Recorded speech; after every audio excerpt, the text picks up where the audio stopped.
You know who needs some judgment? Sean Payton. Caps. No, we're done with him. We're talking about Sean Payton now.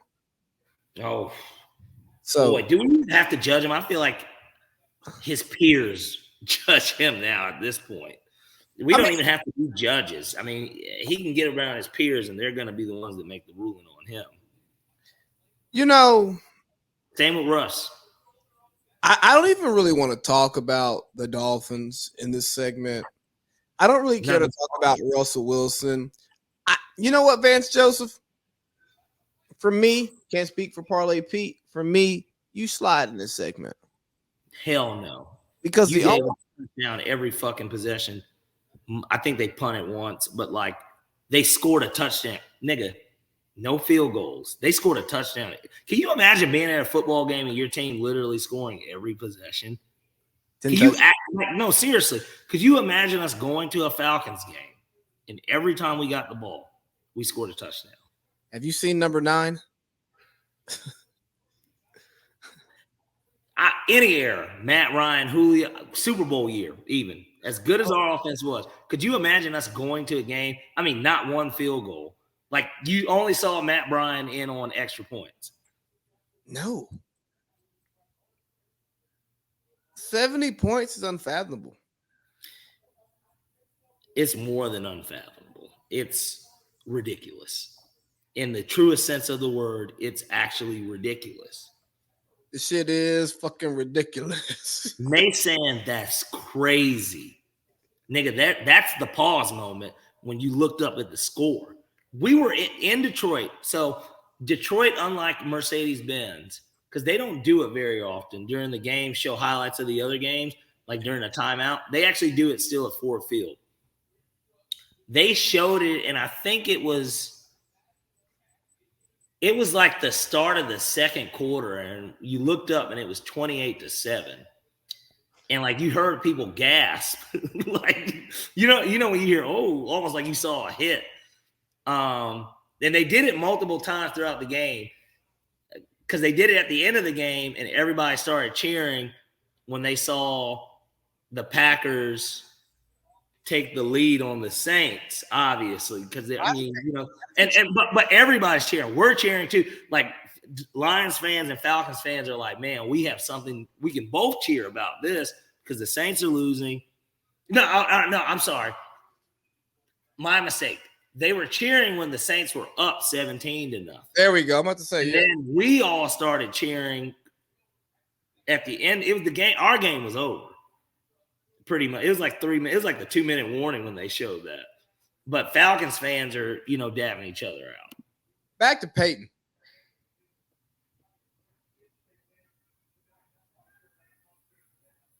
I mean, this guy. Can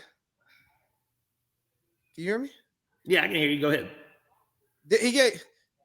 He said that worst coaching job he's seen last year, right?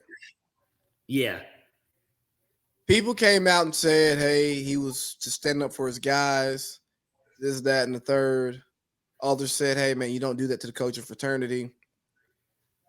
I have no issue with you calling out the coaching fraternity. I don't. Fuck all that. Call them out if you see fit.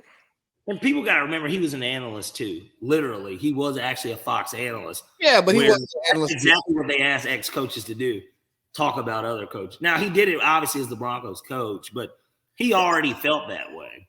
Yes. So and then he talked to the pre-snap penalties, inability to get a play in and out.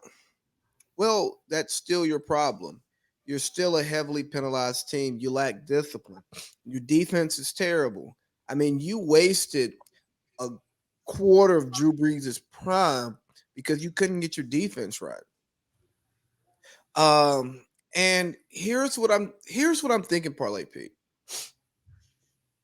Sean Payton came in there, and Sean Payton's been getting a pass this week from most people in the media, by the way. Shannon Sharp gave him some business, but most of them are saying, hey, he's got to change the culture there. He's got to get his guys in there.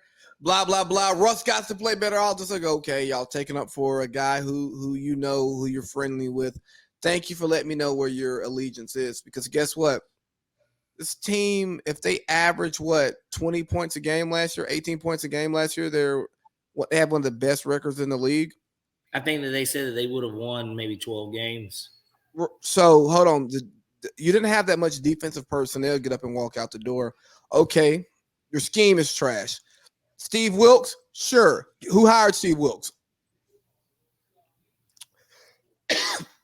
I don't care if Sean Payton is an offensive coach. The head coach coaches the football team. So when special teams is bad, when offense is bad, when defense is bad, it's the head coach's responsibility. You came in, you talked all that noise about this being the worst coaching job.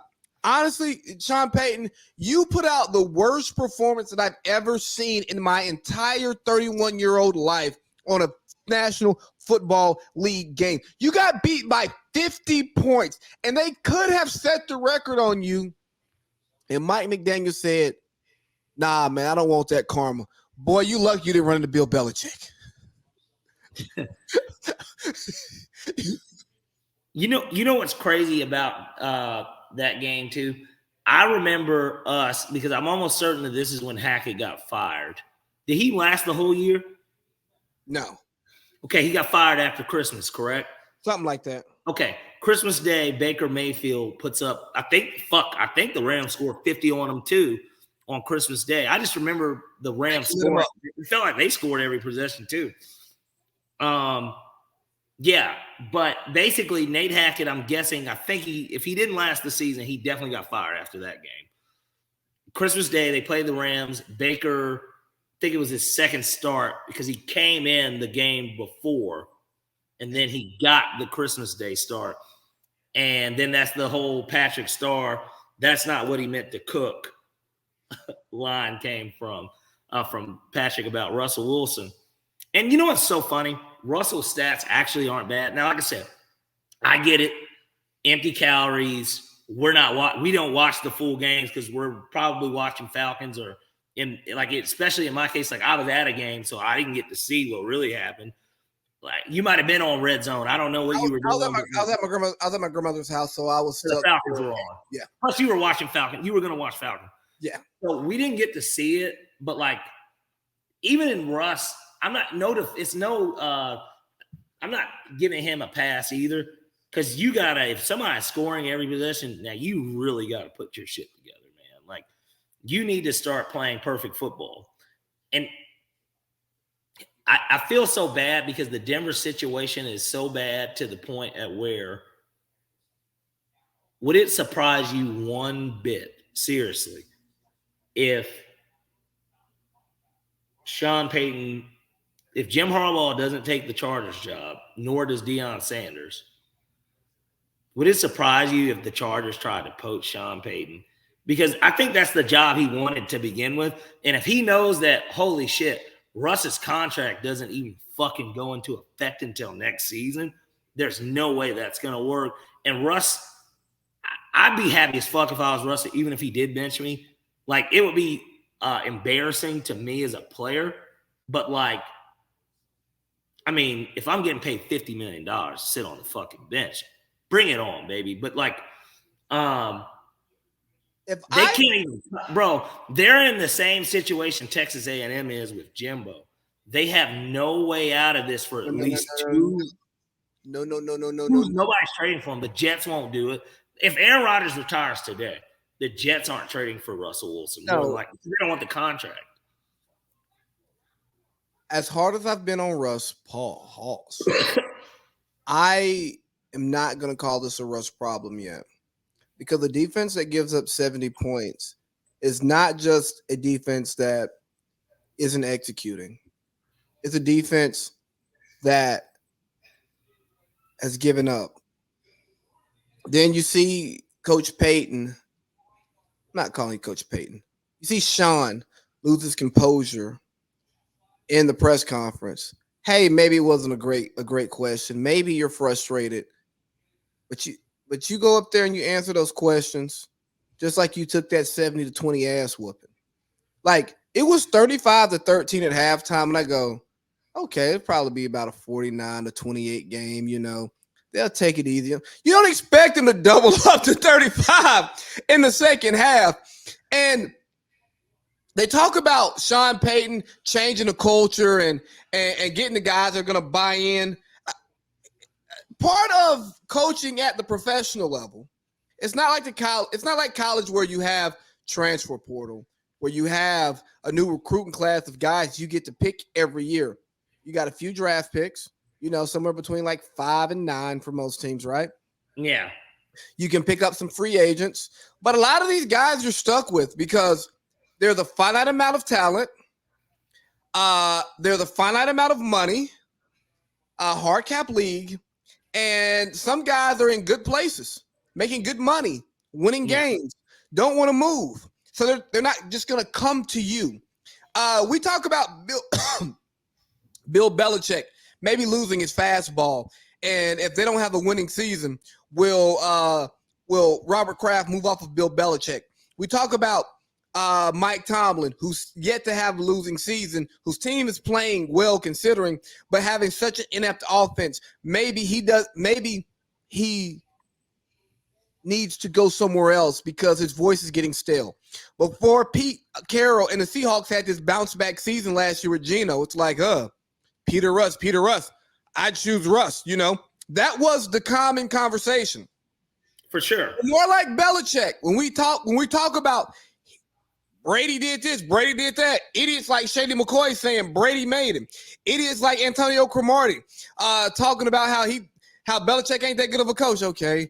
No, sorry, not Antonio Cromartie. Forgive me. Asante Samuel. Sorry.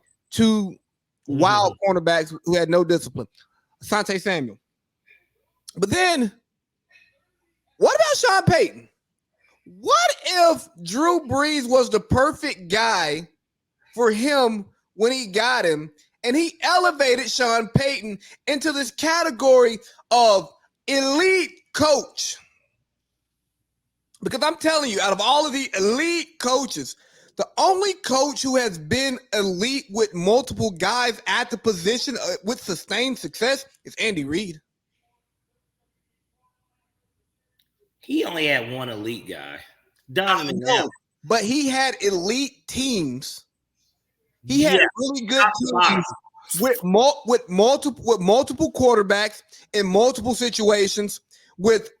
Yes. Because McNabb would get hurt.